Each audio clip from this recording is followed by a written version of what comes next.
लाल किले से मैं देश के नौजवानों के लिए घोषणा करना चाहता हूं। हमने तय किया है कि आने वाले 1 वर्ष में 1 करोड़ युवाओं को एआई स्किल के लिए ट्रेनिंग देने का हम काम करेंगे, ताकि हमारा देश का नौजवान एआई की दुनिया में भी नेतृत्व करने का सामर्थ्य। मेरे साथियों, बायो इकोनॉमी एक नया क्षेत्र है। एक समय था 2014 के पहले सिर्फ 60,000 करोड़ रुपए का बायो इकोनॉमी का काम होता था। मेरे देश के नौजवान, आपने क्या कमाल कर दिया है। देखिए, नीतियां जब सही होती है, लक्ष्य जब साफ होता है, तो मेरे देश के नौजवान कैसा करके बायो इकोनॉमी में देश की युवा शक्ति ने सामर्थ्य दिखाया है। 2014 के पहले जो 60,000 करोड़ का कारोबार था, आज वो कारोबार बायो इकोनॉमी 20 लाख करोड़ पहुंच चुकी है। दोस्तों,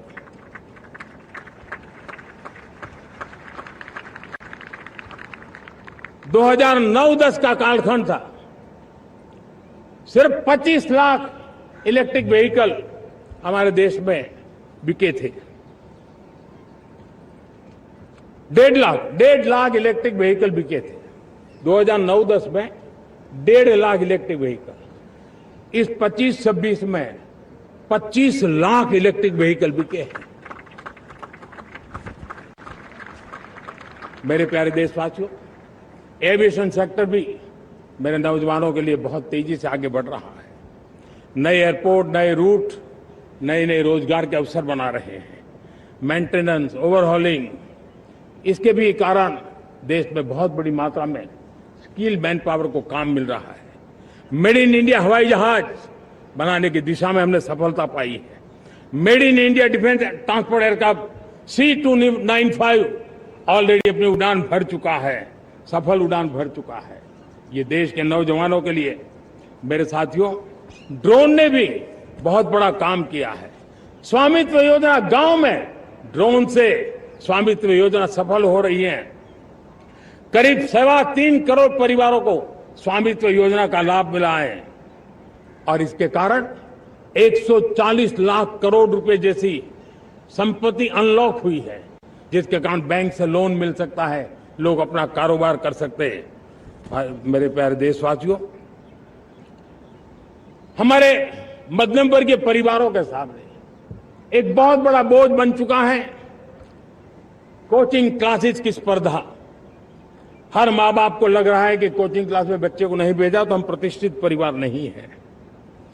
इन गरीब और मिडिल क्लास परिवारों की हम चिंता करते हुए हजारों करोड़ रुपए का उनका खर्च है, वो भी बचे, बेटे भी अपने आसपास रह सके, उनकी देखभाल हो सके, परिवार पर आर्थिक बोझ न आए।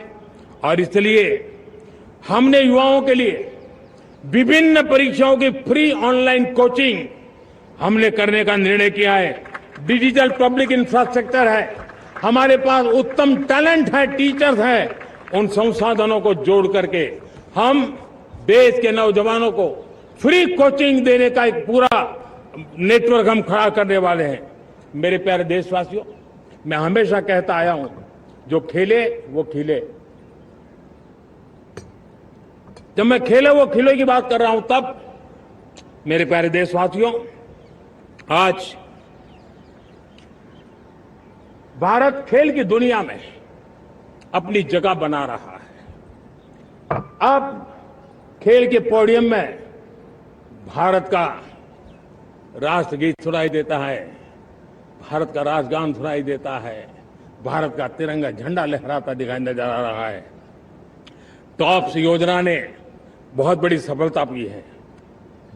खेलो India games, university games, winter games, beach games, sports infrastructure, sports के लिए कोचिंग, स्पोर्ट्स मेडिसिन, स्पोर्ट्स के लिए न्यूट्रिशन, इन सारे विषयों में भारत अब महारत करने की दिशा में आगे बढ़ रहा है। नौजवानों के लिए पूरा नया क्षेत्र, खिलाड़ी न बन सके तो उसकी सपोर्ट सिस्टम में भी बहुत बड़ा क्षेत्र खुल रहा है। स्पोर्ट्स की दुनिया में भारत का प्रदर्शन बेहतर होता रहा है और हम 2036 में ओलंपिक के मजबूत दावेदार बनकर के आगे बढ़ रहे हैं और 2030 में कॉमनवेल्थ गेम्स को भारत होस्ट करने वाला है। और मेरे साथियों, दुनिया में जो ओलंपिक की खेल होते हैं, करीब 40 प्रकार के गेम होते हैं और करीब 350 साढ़े 350 स्पर्धाएं होती हैं ओलंपिक में। और आपको जानकर के दुख होगा मेरे देशवासियों, मेरे नौजवानों, मैं आपको चुनौती देता हूं, मैं आह्वान करता हूं, मैं आपकी मदद चाहता हूं।